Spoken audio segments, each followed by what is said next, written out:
చూస్ country delight, live better. ఇప్పుడే country delight యాప్ని download చేసుకోండి. శాప్ చైర్మన్గా ఆంధ్రప్రదేశ్లో మీరు ఉన్నారు.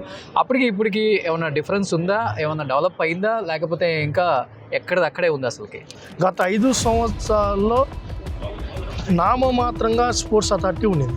ఓకే, అసలు ఉందో లేదో కూడా చాలా మంది చాలా యాక్టివ్గా ఉన్నాడు బైరెడ్డి సిద్ధార్థ రెడ్డి అని చెప్పి అంటుంటారు కదా. టిక్ టాక్లు చేయడంలోనో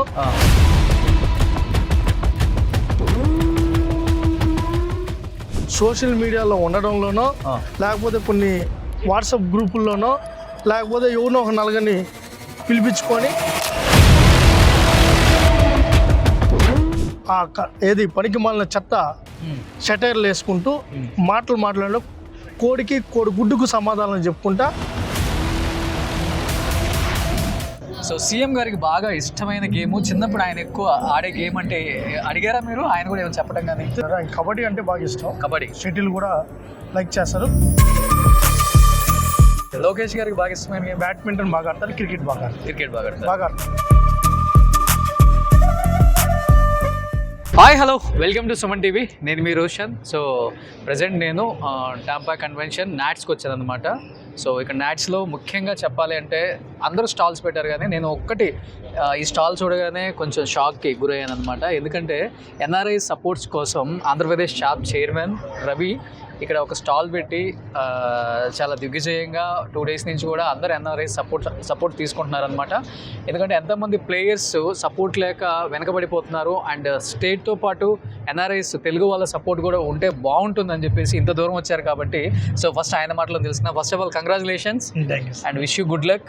సో షాప్ చైర్మన్ తీసుకున్న తర్వాత సముద్రాలు దాటి వచ్చి ఫస్ట్ టైం ఒక స్టాల్ పెట్టడం ఎలా అనిపిస్తుంది? ఫస్ట్ అంటే ఎన్ఆర్ఐస్ భాగస్వామ్యం దేశ అభివృద్ధిలో, రాష్ట్ర అభివృద్ధిలో చాలా కీలకం. ఓకే, మీరు చూసే ఉంటారు చాలామంది ఎన్ఆర్ఐస్ ఒకటి వేదిక కాదు, అది రాజకీయాలైనా గ్రామాలైనా ఏ ప్రాంతంలో అయినా ఎన్ఆర్ఐస్ పాత్ర కీలకమైంది. అయితే రాష్ట్రంలో ఉన్న పరిస్థితి, ఒక పక్క ప్రభుత్వం ఎంతో ప్రోత్సహించాలి, పిల్లల్ని తయారు చేయాలి, మంచి మెడలిస్టులు చేయాలి అని ఒక పక్క మేము ప్రయత్నం చేస్తున్నాం. గౌరవ ముఖ్యమంత్రి చంద్రబాబు బెస్ట్ పాలసీ ప్రకటించారు, ఇన్సెంటివ్స్ ఇస్తున్నాం, జాబ్స్ ఇస్తున్నాం, అన్నీ ఇస్తున్నాం. అయితే ఇంకా చాలా మందికి చేయాలి. అది ఒకరితోనో ఇద్దరితోనో 10 మందితోనో ఆగే పరిస్థితి కాదు. మన రాష్ట్రం నుంచి ఒలింపిక్స్లో ప్రతి గేమ్కి పార్టిసిపేషన్ ఉండాలి, మెడలిస్టులు కావాలని ఒక కోరిక.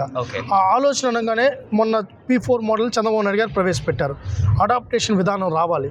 ఈ రాష్ట్రం అభివృద్ధి చెందాలంటే, ఒక కుటుంబం అభివృద్ధి చెందాలంటే ఉన్నవాడు లేనివాడిని వెన్ను తట్టగలిగితే, ప్రోత్సహించగలిగితే ఖచ్చితంగా ఆ స్థాయికి వెళ్తారనేది చంద్రబాబు నాయుడు గారు దాని P4 మోడల్.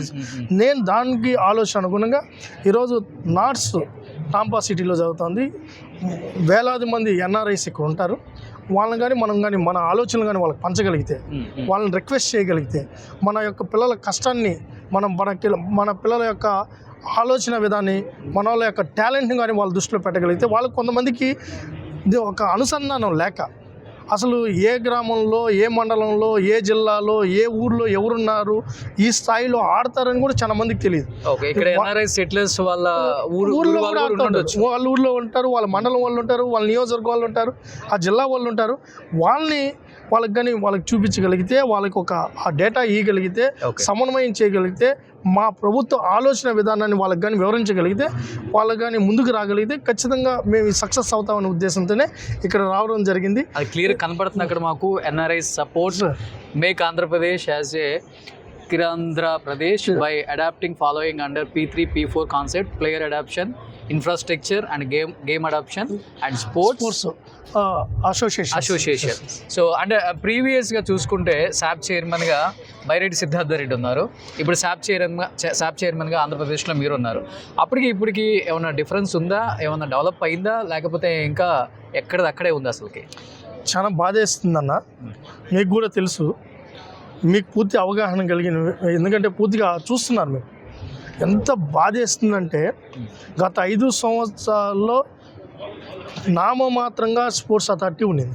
ఓకే, అసలు ఉందో లేదో కూడా చాలా మంది యాక్టివ్గా ఉన్నాడు బైరెడ్డి సిద్ధార్థ రెడ్డి అని చెప్పి అంటుంటారు కదా. టిక్ టాక్లు చేయడంలోనో సోషల్ మీడియాలో ఉండడంలోనో లేకపోతే కొన్ని వాట్సాప్ గ్రూపుల్లోనో లేకపోతే ఎవరినో ఒక నలుగురిని పిలిపించుకొని ఏది పనికి మాలిన చెత్త షటైర్లు వేసుకుంటూ మాట్లాడడం, కోడికి గుడ్డుకు సమాధానం చెప్పుకుంటా ఆయన శాప్ చైర్మన్గా పనిచేశాడు.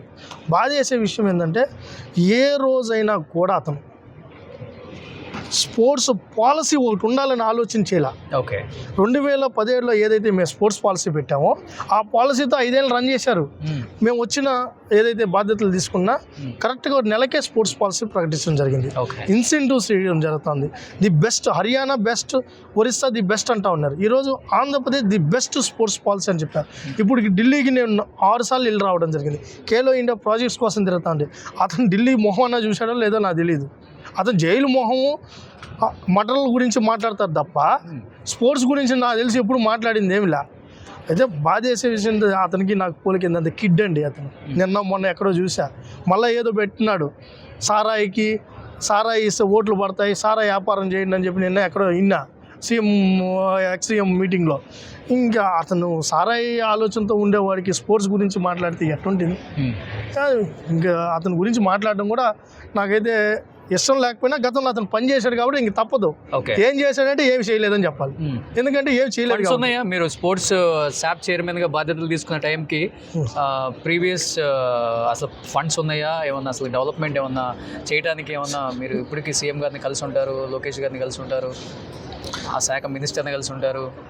ఇప్పుడు ఎట్లుందంటే పరిస్థితి ఏంటంటే మొన్నటి వరకు వాళ్ళు ప్రభుత్వంలో ఉన్నారు. 119,20,00,000 రూపాయలు ఆడుదామందరూ ఖర్చు పెట్టారు.